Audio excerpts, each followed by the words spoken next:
صوفی کے خیال میں اس کے برعکس بچے اور بڑے دونوں ہی ایسی اہم کانہ حرکتیں کرتے ہیں کہ بعد میں غالباً وہ پچھتاتے بھی ہوں گے کہ انہوں نے یہ کیوں کیا۔ انہیں جو پچھتاوا ہوتا ہے اس کی صحیح وجہ یہ ہوتی ہے کہ انہوں نے جو کچھ کیا ہوتا ہے اپنی دانست کے خلاف کیا ہوتا ہے۔ جب وہ بیٹھی سوچ رہی تھی، اسے جنگل کے قریب ترین باڑ کی دوسری طرف درختوں کے نیچے جھاڑ جھنکار میں سرسراہٹ سی سنائی دی۔ کیا یہ پیغمبر ہے؟ اس کا دل تیزی سے دھڑکنے لگا۔ آواز کچھ اس قسم کی تھی جیسے کوئی جانور ہانپتا کانپتا آ رہا ہو۔ اگلے لمحے ایک لہیم شہیم لیبراڈور کتا دھکم دھکا کرتا خفیہ ٹھکانے میں داخل ہوا۔ اس کے منہ میں بڑا خاکی لفافہ تھا اور وہ اس نے صوفی کے قدموں پر گرا دیا۔ یہ سب کچھ اتنا آنن فانن ہوا کہ صوفی کو رد عمل کا موقع ہی نہ ملا۔ 1-2 سیکنڈ بعد وہ ہاتھ میں لفافہ پکڑے بیٹھی تھی اور سنہری بالوں والا کتا کلانچے بھرتا جنگل میں جا چکا تھا۔ یہ سب کچھ ہو چکا تو اس نے اپنا رد عمل ظاہر کیا۔ وہ رونے لگی۔ وہ کچھ دیر اسی طرح بیٹھی رہی۔ وہ وقت کا احساس کھو چکی تھی۔ پھر اس نے اچانک نگاہیں اٹھا کر اوپر دیکھا تو یہ تھا اس کا مشہور پیغمبر۔ صوفی نے اطمینان کی سانس لی تو یہ بات تھی کہ سفید لفافوں کے کونے گیلے کیوں تھے اور ان میں سوراخ کیوں تھے۔ اسے پہلے یہ خیال کیوں نہ آیا؟ اب اس کی سمجھ میں آیا کہ فلسفی نے یہ کیوں کہا تھا کہ جب وہ اسے خط لکھے وہ لفافے کے قریب بسکٹ یا شکر کی ڈلی ضرور رکھے۔ وہ بے شک ہمیشہ اتنی تیز تراری کا مظاہرہ نہیں کر پاتی تھی جتنا کہ وہ چاہتی تھی۔ پھر یہ خیال آ کیسے سکتا تھا کہ پیغمبر تربیت یافتہ کتا ہی ہوگا؟ نرم سے نرم الفاظ میں یہی کہا جا سکتا تھا کہ یہ بات معمول سے ذرا ہٹ کر تھی۔ اب اسے یقیناً بھول جانا ہوگا کہ وہ پیغمبر کو البرٹو ناکس کے ٹھکانے کے متعلق کچھ بتانے پر مجبور کر سکے گی۔ صوفی نے بڑا لفافہ کھولا اور پڑھنے لگی۔ ایتھنز کا فلسفہ۔ ڈیئر صوفی، جب تم یہ تحریر پڑھو گی تم غالباً ہرمیس سے مل چکی ہوگی۔ اگر تمہاری اس سے ملاقات نہیں ہوئی پھر میں یہ کہوں گا کہ وہ دراصل ایک کتا ہے، لیکن تمہیں پریشان ہونے یا گھبرانے کی ضرورت نہیں۔ وہ بڑا نیک مزاج کتا ہے اور بڑی بات یہ ہے کہ وہ بے شمار لوگوں کی نسبت کہیں زیادہ ذہین ہے۔ بہرحال وہ کبھی یہ تاثر دینے کی کوشش نہیں کرتا کہ وہ اس سے کہیں زیادہ ہوشیار ہے جتنا کہ وہ در حقیقت ہے۔ یونانی دیو مالا میں وہ دیوتاؤں کا پیغمبر ہے۔ وہ سمندری مسافروں اور ملاحوں کا دیوتا بھی تھا، لیکن اس بارے میں کم از کم فی الحال ہم تردد نہیں کریں گے۔ زیادہ اہم بات یہ ہے کہ ہرمیس سے لفظ ہرمیٹک وجود میں آیا، جس کے معنی پوشیدہ یا ناقابل رسائی کے ہیں۔ جس طریقے سے وہ ہمیں ایک دوسرے سے چھپانے کا اہتمام کرتا ہے، اس کے پیش نظر یہ نام اتنا نامناسب نہیں ہے۔ چلیں، پیغمبر کا تعارف تو ہو گیا۔ جب اس کا نام پکارا جاتا ہے فطرتاً وہ اس کا جواب دیتا ہے، اور مجموعی اعتبار سے وہ بڑا سلجھا ہوا اور خوش اخلاق کتا ہے۔ خیر چھوڑو، اب ہم فلسفے کی طرف دوبارہ رجوع کرتے ہیں۔ ہم نصاب کا حصہ اول پہلے ہی مکمل کر چکے ہیں۔ میرا اشارہ طبعی فلسفیوں اور ان کے اس کام کی طرف ہے جو انہوں نے یونان کی دیو مالائی دنیا سے فیصلہ کن انداز سے قطع تعلق کرنے میں سر انجام دیا۔ اب ہماری ملاقات 3 عظیم کلاسیکی فلاسفرز سقراط، افلاطون اور ارسطو سے ہوگی۔ ان تینوں فلسفیوں نے اپنے اپنے انداز سے ساری یورپی تہذیب کو متاثر کیا ہے۔ نیچرل فلاسفرز کو ما قبل سقراطی بھی کہا جاتا ہے کیونکہ ان کا زمانہ سقراط سے پہلے کا ہے۔ اگرچہ ڈیموکرائٹس سقراط کی پیدائش کے چند سال بعد بھی زندہ رہا، تاہم اس کے تمام خیالات و افکار قبل سقراط طبعی فلسفے نیچرل فلسفی سے تعلق رکھتے ہیں۔ سقراط جغرافیائی اور زمانی دونوں اعتبار سے ایک نئے عہد کی نمائندگی کرتا ہے۔ ایتھنز میں جو فلسفی پیدا ہوئے ان میں اولیت کا صحرا اسی کے سر بندھتا ہے۔ وہ اور اس کے دونوں جانشین وہیں رہتے اور وہیں اپنا کام کرتے تھے۔ تمہیں شاید یاد ہو کہ انیکساغورس بھی کچھ عرصہ ایتھنز میں مقیم رہا تھا، لیکن ایتھنز والوں نے اسے اتنا تنگ کیا تھا کہ اسے وہاں سے بھاگنا پڑا تھا۔ ایتھنز کے باشندے اس لیے بھی اس کے مخالف ہو گئے تھے کیونکہ وہ کہتا تھا کہ سورج دہکتا ہوا ایک پتھر ہے۔ ویسے سقراط کا انجام بھی کچھ اچھا نہیں ہوا تھا۔ سقراط کے عہد میں ایتھنز یونانی تہذیب اور ثقافت کا مرکز تھا اور اس کا یہ اعزاز آج بھی برقرار ہے۔ طبعی فلسفیوں سے سقراط تک پہنچتے پہنچتے خود فلسفیانہ پروجیکٹ کی نوعیت میں جو تبدیلی رونما ہوئی اسے بھی ذہن میں رکھنا بہت ضروری ہے۔ لیکن سقراط سے ملاقات کرنے سے پہلے ہمیں کچھ ذکر نام نہاد سوفسٹ کا کرنا ہوگا جو سقراط کے زمانے میں ایتھنز پر چھائے ہوئے تھے۔ تو صوفی پردہ اٹھتا ہے۔ خیالات کی تاریخ کئی لحاظ سے متعدد ایکٹ کے ڈرامے کی مانند ہے۔ انسان بطور مرکز، مین ایٹ دا سینٹر۔ تقریباً 450 سال قبل مسیح ایتھنز یونانی دنیا کا ثقافتی مرکز تھا۔ اس کے بعد فلسفہ نئی جہت میں نکل پڑا۔ نیچرل فلاسفرز کا زیادہ تر تعلق طبعی دنیا کی فطرت سے ہے۔ اس نے انہیں سائنس کی تاریخ میں مرکزی مقام بخش دیا ہے۔ ایتھنز میں اب توجہ فرد اور معاشرے میں فرد کے مقام پر تھی۔ عام لوگوں پر مشتمل اسمبلیاں اور قانونی عدالتیں وجود میں آ چکی تھیں۔ جمہوریت کی کامیابی کے لیے لازمی تھا کہ لوگ کم از کم اتنے پڑھے لکھے تو ضرور ہوں کہ وہ جمہوری عمل میں حصہ لے سکیں۔ ہم نے اپنے زمانے میں دیکھا ہے کہ کس طرح کسی نوخیز جمہوریت کے لیے یہ لازمی ہو جاتا ہے کہ عام لوگ روشن خیال ہوں۔ ایتھنز والے جس بات پر سب سے زیادہ زور دیتے تھے وہ یہ تھی کہ انہیں فن خطابت پر عبور حاصل ہو۔ خطابت یعنی اوریٹری کا مطلب ہے کہ آپ کو اپنی بات ایسے انداز سے کہنے کا ہنر آتا ہو کہ دوسرے اس سے قائل ہو سکے۔ یونانی نو آبادیوں سے پیدل اساتذہ اور فلسفی جوک در جوک ایتھنز پہنچتے اور وہاں آباد ہو جاتے۔ وہ اپنے آپ کو سوفسٹس کہتے تھے۔ لفظ سوفسٹ کا مطلب عقل مند اور باخبر شخص کے ہیں۔ ایتھنز میں سوفسٹس شہریوں کو بامعاوضہ تعلیم دیتے اور اپنی روزی کماتے تھے۔ سوفسٹوں اور طبعی فلسفیوں میں ایک بات مشترک تھی، دونوں روایتی صنمیات کے نکتہ چین نقاد تھے، لیکن اس کے ساتھ ساتھ سوفسطائی ایک بات کو جسے وہ بے سود فلسفیانہ قیاس آرائی کہتے تھے مسترد کر دیتے تھے۔ ان کا خیال تھا کہ فلسفیانہ سوالوں کے جواب معلوم ہی نہیں کیے جا سکتے۔ فلسفے میں اس قسم کے نقطہ نظر کو تشکیک پسندی یا اسکیپٹیسزم کہا جاتا ہے۔ لیکن اگر ہم فطرت کے تمام معموں کو نہ بھی جان سکیں، ہم اتنا تو ضرور جانتے ہیں کہ لوگوں کے لیے ایک دوسرے کے ساتھ مل جل کر رہنے کا ڈھنگ سیکھنا لازم ہے۔ سوفسطائیوں نے اپنے مطالعے کے لیے انسان اور معاشرے میں اس کا مقام منتخب کیا۔ انسان تمام اشیاء کا پیمانہ ہے، سوفسطائی فلسفی پروٹیغورس نے کہا تھا۔ اس سے اس کا مطلب یہ تھا کہ یہ سوال طے کرنے کے لیے کہ آیا کوئی بات صحیح ہے یا غلط، اچھی ہے یا بری، اس پر ہمیشہ غور اس طرح کرنا چاہیے کہ انسانی ضروریات سے اس کا تعلق کیا بنتا ہے۔ جب پروٹیغورس سے پوچھا گیا تھا کیا آپ کو یونانی دیوتاؤں پر اعتقاد ہے، اس نے جواب دیا تھا سوال پیچیدہ ہے اور زندگی مختصر ہے۔ وہ شخص جو دو ٹوک انداز سے یہ نہ بتا سکے کہ خدا یا دیوتا موجود ہے یا نہیں، اسے لا ادری ایگنوسٹک کہا جاتا ہے۔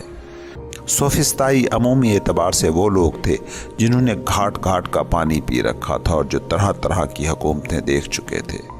شہری ریاستوں میں رواجی ضابطے اور مقامی قوانین دونوں دوسرے سے بہت مختلف ہو سکتے تھے۔ اس سے سوفسطائیوں کو یہ سوال اٹھانے کا حوصلہ ہوا کہ انسان فطرتاً کیا کرتا ہے اور معاشرہ اس سے کیا کرتا ہے۔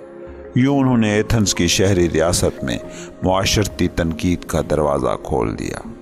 مثلاً وہ اس بات کی طرف توجہ دلاتے ہوں گے کہ فطری حیا جیسی ترکیب قابل دفاع نہیں ہو سکتی، کیونکہ اگر حیات دار ہونا فطری ہے پھر یہ کوئی ایسی چیز ہوگی جسے آپ اپنے ساتھ لے کر ہی پیدا ہوئے ہوں گے، یعنی یہ خلقی ہوگی۔ لیکن صوفی کیا یہ واقعی فطری ہے یا معاشرے کا کیا دھرا ہے؟ وہ شخص جو دنیا میں گھوما پھرا ہو اس کے لیے اس کا جواب دینا بہت آسان ہوگا۔ اپنی برہنگی سے خوف کھانا فطری یا خلقی نہیں، حیا یا اس کا فقدان سراسر معاشرتی رواج ہے۔ جیسا کہ تم خود تصور کر سکتی ہو کہ کریا کریا ملک ملک گھومتے پھرنے والے سوفسٹوں نے جب یہ کہا ہوگا کہ صحیح کیا ہے اور غلط کیا ہے، اس کو ماپنے کا کوئی حتمی پیمانہ نہیں ہے، تو ایتھنز میں لازماً ہنگامہ کھڑا ہو گیا ہوگا۔ اس کے برعکس سقراط نے یہ دکھانے کی کوشش کی کہ اس قسم کے بعض معیار در حقیقت مطلق ہیں اور وہ آفاقی طور پر صحیح گردانے جاتے ہیں۔